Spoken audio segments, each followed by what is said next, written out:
Well, hello everyone. I thought I could hardly avoid saying something about your election in the States this week, in part because a little poetry came into my head. It goes like this: let not ambition mock their useful toil, their homely joys. Nor, can't read my own writing now, but the line that I can't get ends with the disdainful smile of the elite, the short and simple annals of the poor. We saw that a lot. Yeah, the poor and the less privileged were disdained by the losers, and they deserved to lose for that reason alone. The poem, of course, is Lines from a Country Churchyard, written by Gray in about 1750, which, interestingly enough, is close to your foundation date. He saw what was coming in many ways. The poem has all sorts of lines that you come across that probably didn't know their origin. Far from the madding crowd's ignoble strife, their sober wishes never learned to stray along the cool sequestered vale of life. They kept the noiseless tenor of the way. They lived in a narrative of meaning which was real. We don't have that anymore. But I think, in part, the election was a statement of, look, we have been neglected, we have been misled, we want the more humble things to be done well.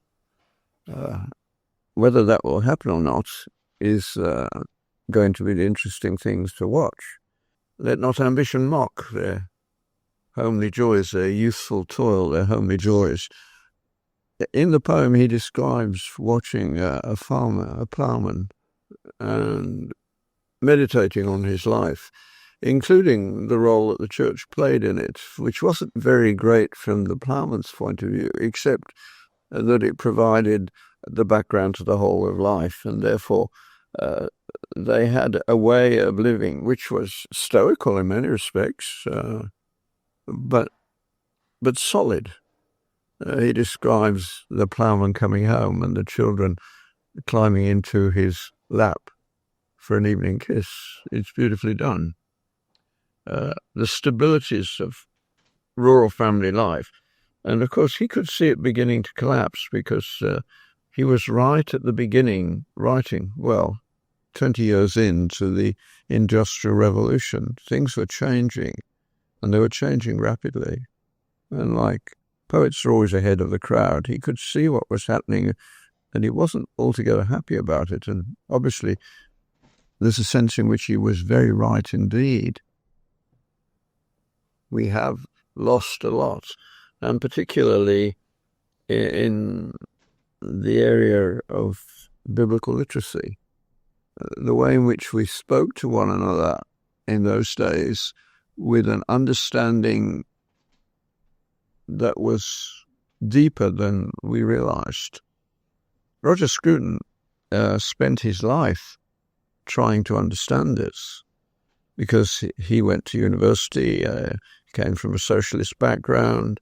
He had those tendencies, those were his norm. And then he describes being in Paris during the 60s student uprising, and he says it was a turning point. It took him the rest of his life to process. He says he watched the students throwing stones at the police, and he said to himself, well, one thing I know, whatever it is that those students believe, I believe the opposite.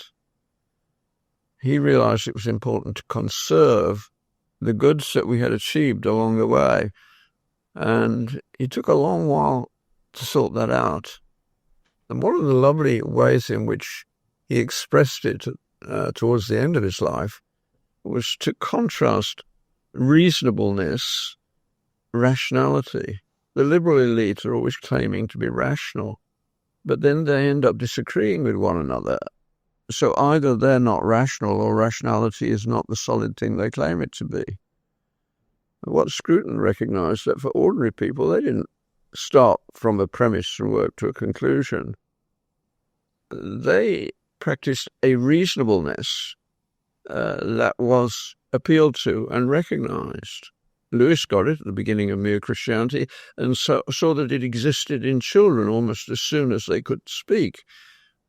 They had a notion of fairness. They didn't argue from it. They assume in their language that both children know what fairness is. Not fair is the first philosophical statement of many children, as I'm always saying.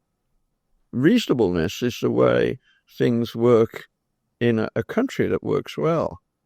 You don't work through long philosophical accounts of things which end up in a disaster, like the long reasoning process that led to diversity, inclusion and equity. I prefer it that way round because DI is an appropriate acronym for what has happened because of it, and hopefully it and the woke paraphernalia have taken a severe beating and hopefully a fatal one. I don't know whether it will be. But Scruton understood that and spent his life thinking about it, writing about beauty, writing about art, writing about music and public policy. And of course, early in his life, he got sidelined completely, cancelled an early version of it. But he didn't get mad. He simply went off to Eastern Europe and taught the underground intellectual life that was still available in the communist world.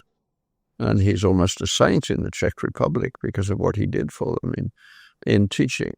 And eventually he came back, only to be cancelled again by the government when they put him in charge of a committee that he immediately used to point out that beauty was not what they were considering, and they should be.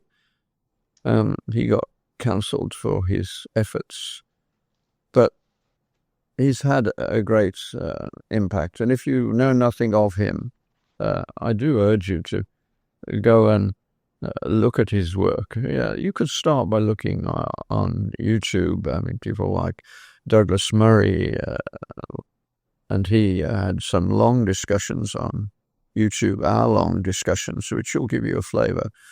There is now, he got the Weaver Award some years ago in University of Chicago, and that would be another place where you could find material to get you to think about what he was looking at.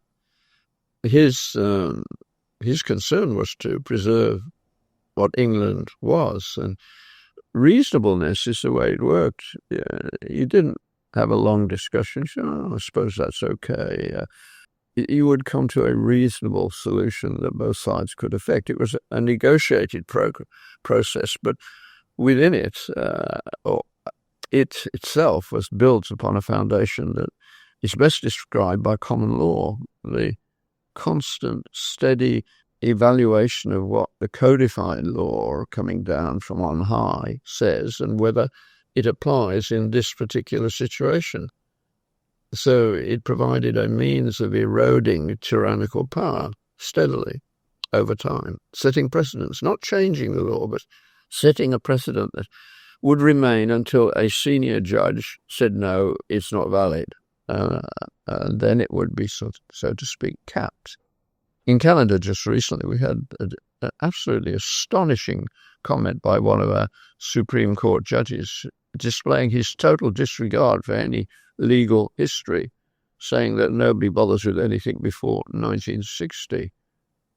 I mean, he actually chose the worst possible date, because if you look at all the social statistics like murder and rape and divorce and child abuse and sexually transmitted disease, you go on. They started climbing in the 60s. They didn't get better. So, but to him as a judge living in his ivory tower with a secure income for life, says, oh, we don't have to bother with anything before 1960. He should lose his job for that, in my view, but of course he won't. So, Scruton understood those things, and he certainly has had a considerable impact on me as I try to think about what's happening around us. And what's happening and what's about to happen is going to be very interesting. I'm glad on one level that I will watch it from a safe distance. But I hope good things come. particularly if underneath there's an assumption that a Judeo-Christian set of understandings is what made America possible.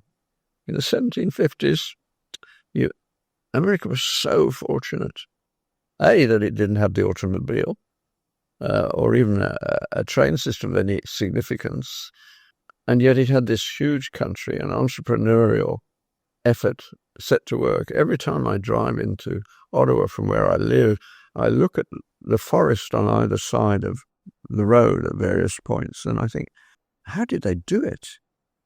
Getting through many of these areas would have been very, very hard work.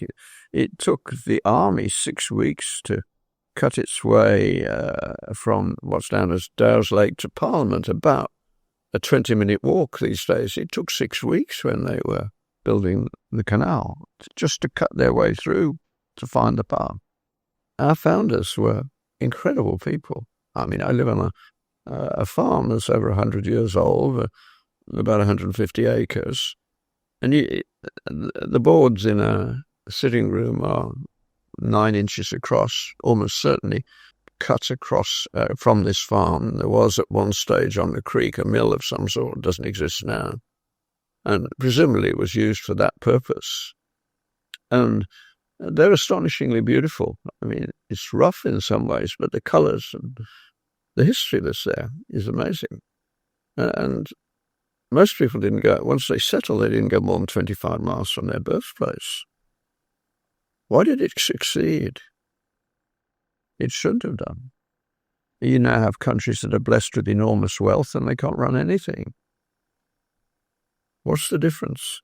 Well, John Adams is the famous quotation, isn't it? Our Constitution, which they set up at about the same time as the poem I started with, is for a religious people. It is wholly unsuited for any other. It's a slight paraphrase, but it's the essence of what was said. And it was true. Being a Judeo-Christian foundation and predominantly a Protestant and therefore non-hierarchical, which was in fact the only one that could take root, because the idea of running anything in a hierarchical way in the 18th century was ridiculous. You couldn't do it that way because communications didn't exist. The area to be covered was huge. So they laid out principles, and those principles were primarily to try and stop the abuse of power by writing a constitution. It was almost unworkable because you had 3 levels of government, 3 areas of government which had to agree with one another in order to get anything done. And that has worked well for you over, 2.5 centuries. Whether we'll get on again remains to be seen.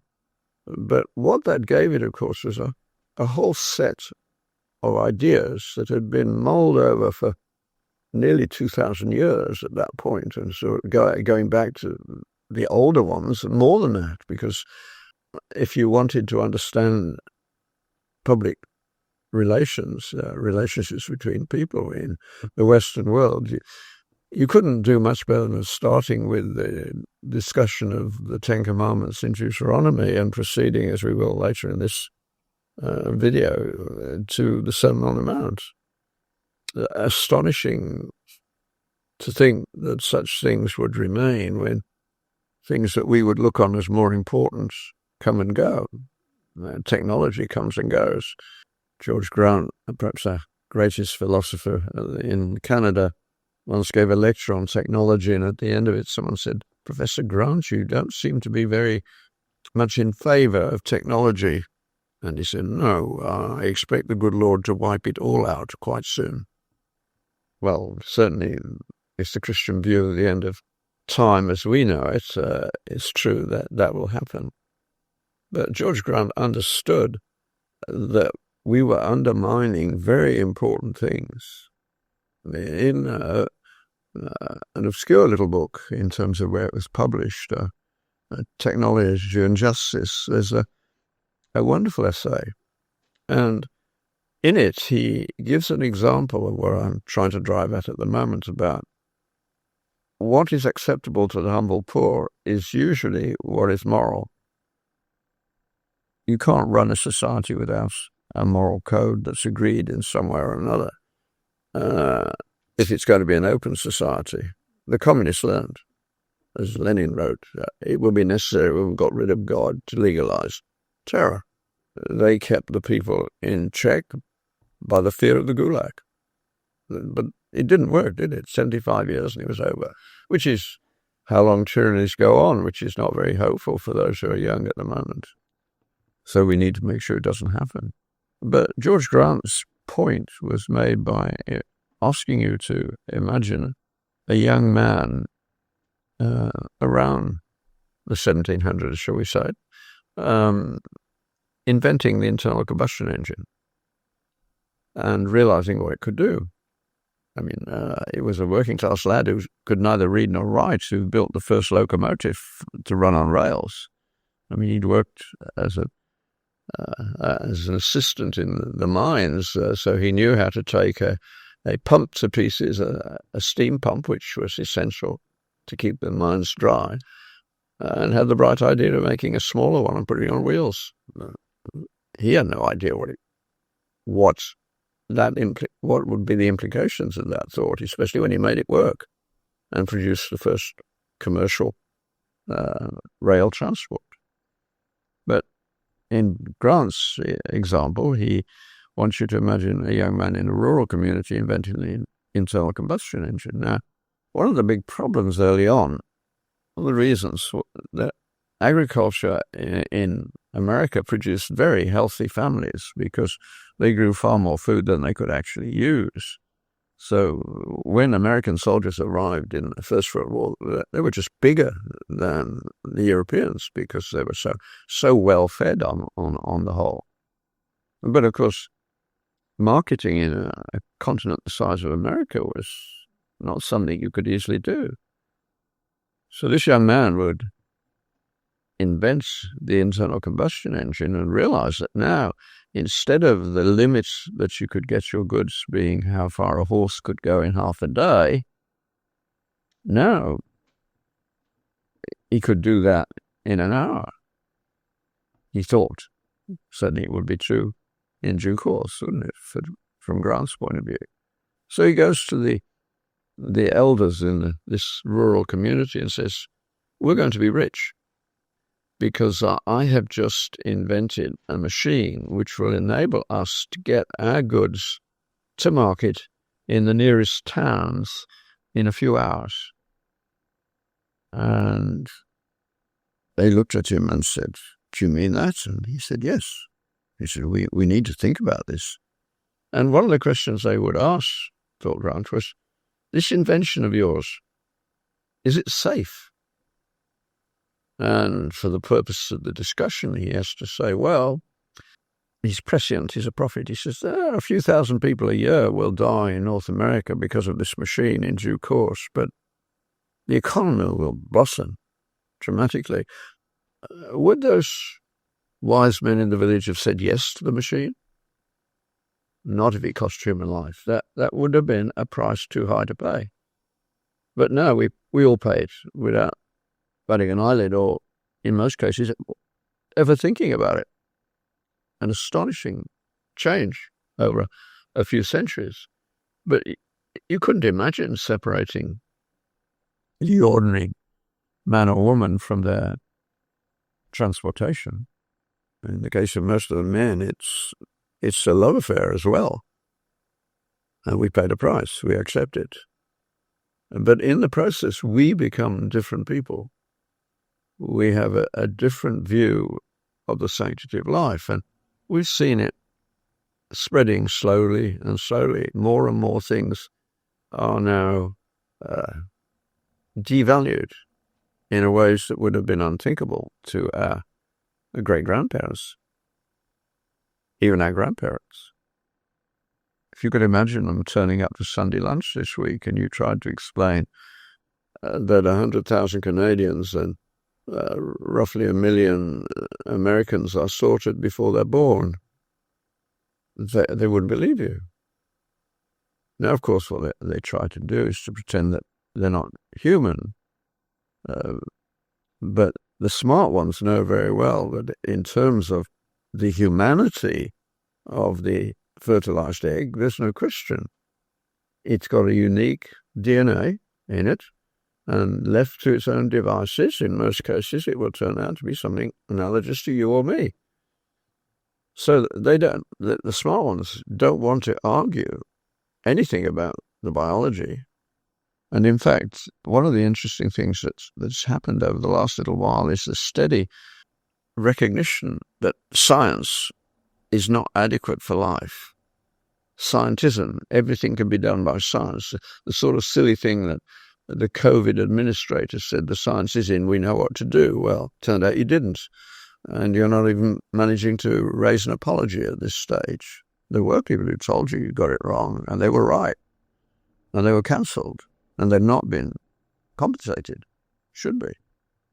So within science, Darwin is dead, except for microevolution. The probability of getting even the 1,000 bases in the right order to make an average protein, that happening by chance, is the probability is negligible. That's just one protein. The probability of getting from an inorganic to an organic molecule is less than 1 for all the molecules in the universe. It's not possible. And so serious scientists know that. They're sort of suppressing it in some areas, but they're not willing to argue against it in public anymore, or not to any great extent. A few will still, but die-hard materialists. But most people actually know that love is not explained in material terms.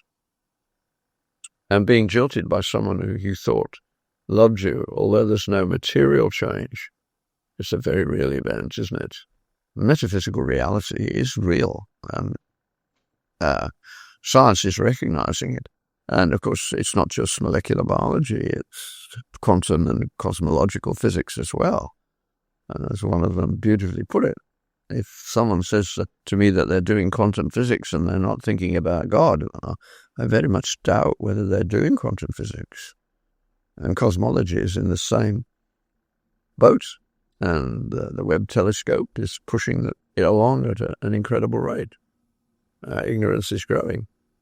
Lovely, isn't it?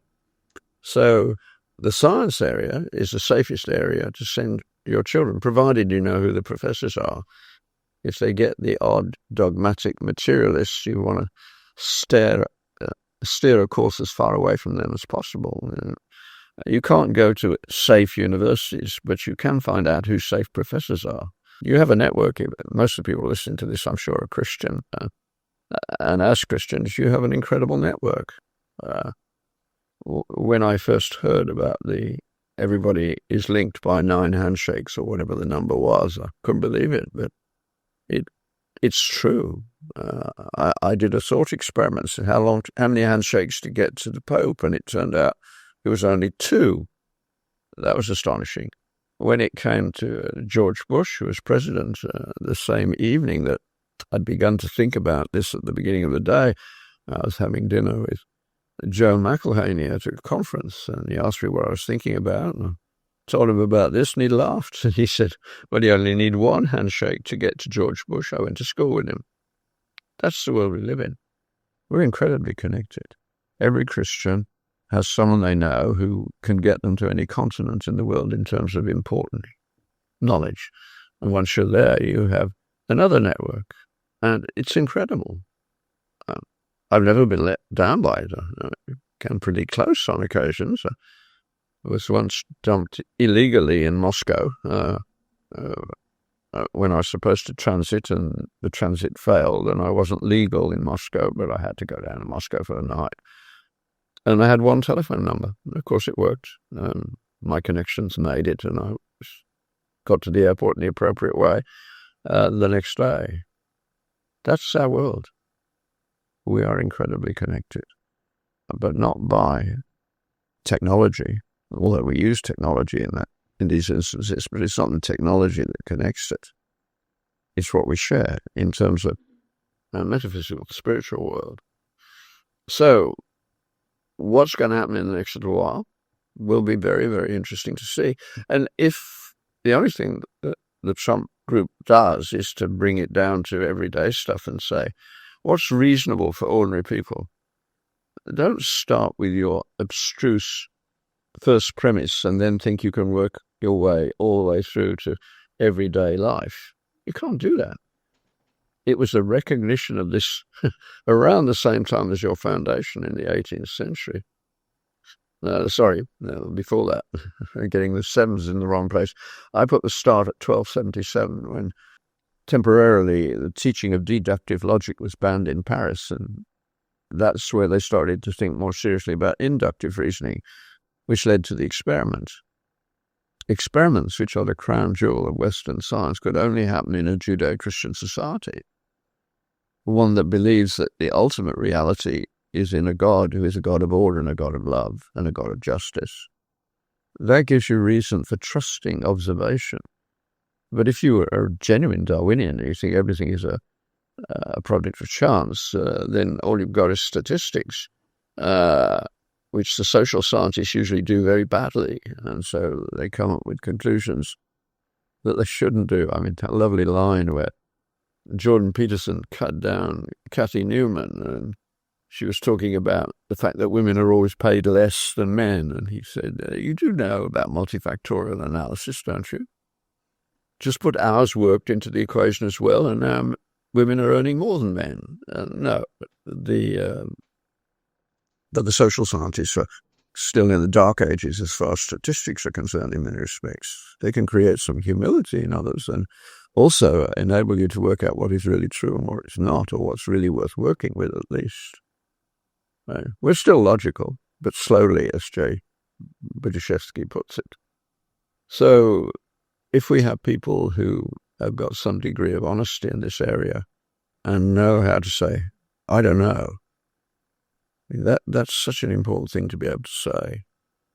I mean, anybody who's looking for a junior to work for them, with them in medicine, the first question they want to know is, can this young man or young woman say, I don't know, when they meet a patient and they don't know where it is? Do they know that it's important to be able to say, I don't know? And then you immediately go up to a higher level. I remember the first time I did that. I saw a patient when I was doing my boring surgery rotation, which I had to do. And I was more interested in medicine, so I did a thorough examination, and I discovered this man who was coming in for a routine prostatectomy had a neurological level. In other words, when I tested his sensitivity with skin, he had a definite line at which he couldn't feel cotton wool, which he could, from his head down to about the bottom of his thorax. He could feel it, and then suddenly he couldn't, in the same way. I thought, wow, well, that's not part of a benign prostate enlargement. Better find out what this is about. But I called the next one up in the hierarchy at that time. And he said, I'll be there in a few minutes. And he was. And within half an hour, that man was in the OR, not for his prostate, but to make sure that the secondary from the cancer didn't also make him paraplegic. So being able to say, don't know. I would not have been at fault if he'd gone to the OR and in the movements had been unconscious, had damaged his spinal cord. No blame would have been attached to me. But because I was curious and because I knew how to say I don't know, that man, he would have died of his prostatic cancer, but at least he wasn't paraplegic. I don't know is such an important thing to be able to say. Those terrible teachers who don't say to students, you idiot, you ought to know that, or worse, they should say, well, at least you're on the way when you admit your ignorance, but that particular ignorance is really culpable, isn't it? You got what you're going to do about it. That's real teaching. Seeing what's good and rewarding it, and then saying, what's your duty? What's reasonable? Not what's rational, what's reasonable. What could you expect ordinary people to do under normal circumstances? And that's the way in Britain, with the common law having the same thing there, that the working class area where I grew up, there were never any fights between adults. Yeah, there were people who didn't get on, but they would agree what was a reasonable solution, and then that's what would happen. Your individual privacy within your home was sacrosanct, and you didn't disturb that. So we got on with life in whatever sort of reasonable compromise you could achieve. We're in danger of losing that because we don't have the background we need. So, what do we do about this? It's not an easy solution from where we've got to at the moment. But I'm going to leave that hanging for a moment. I think it's quite a good idea to end a talk with lots of questions being unanswered. I might even get you to write to me or send me an email. I mean, it's pretty easy, johnsallypatrick@gmail.com. I do get a few, and they encourage me to go on in most cases. I haven't had any nasty ones yet, but they're welcome too, because they will tell me I've got work to do in terms of making a point. So we'll leave that stewing as you think about how you're going to say your prayers for the government. You're certainly going to need to have them included in your prayers every day. They need it. Every government does.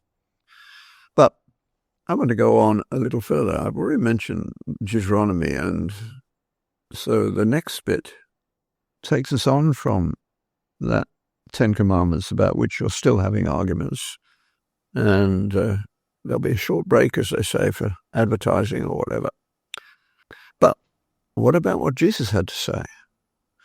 This is where the Sermon on the Mount comes in. I'm so astonished by our Lord. I mean, think of the power he had available to him, and he chose not to use it.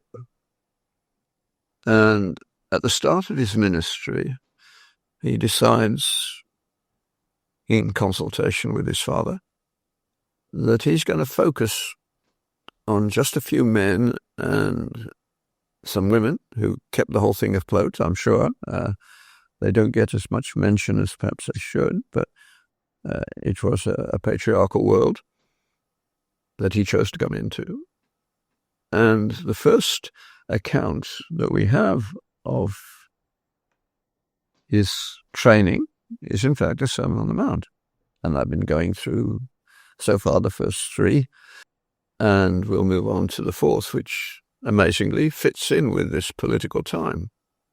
So for those of you who've heard the first three, you can relax for a moment. I just renew your mind in that respect.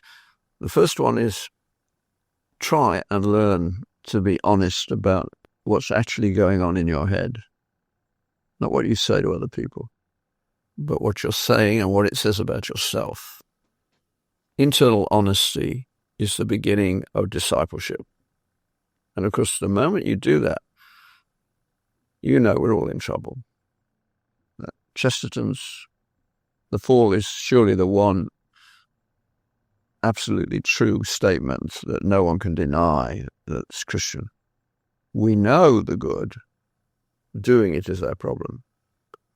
The left thinks that everything is a problem of ignorance, so they want to correct it by using their superior wisdom. Or no, they don't believe in wisdom anymore. Knowledge. They don't even believe in that. Their superior information. That's all they have. That's not going to go anywhere. Jesus doesn't do that. He says, you know the truth. Our problem doesn't lie with recognizing what good and evil are. It lies in the weakness of our wills. But Jesus says, once you're that honest, you're on the road to heaven. And then he says, but the next thing you need to do is to repent. You've got to mourn over the state you're in order to recognize what I'm doing. Of course, this was pre-redemption in the visible sense of the cross. But he's talking about it. And he says, you will be comforted, which doesn't mean warm fuzzies. It means you will be directed. The metaphor is of a horse broken in and ready to ride to battle. Every day when you get up, you can say, Lord, ride me into battle today. That gives you a sense of humility. You have only to obey. It also gives you the great problem of how do you learn what to obey.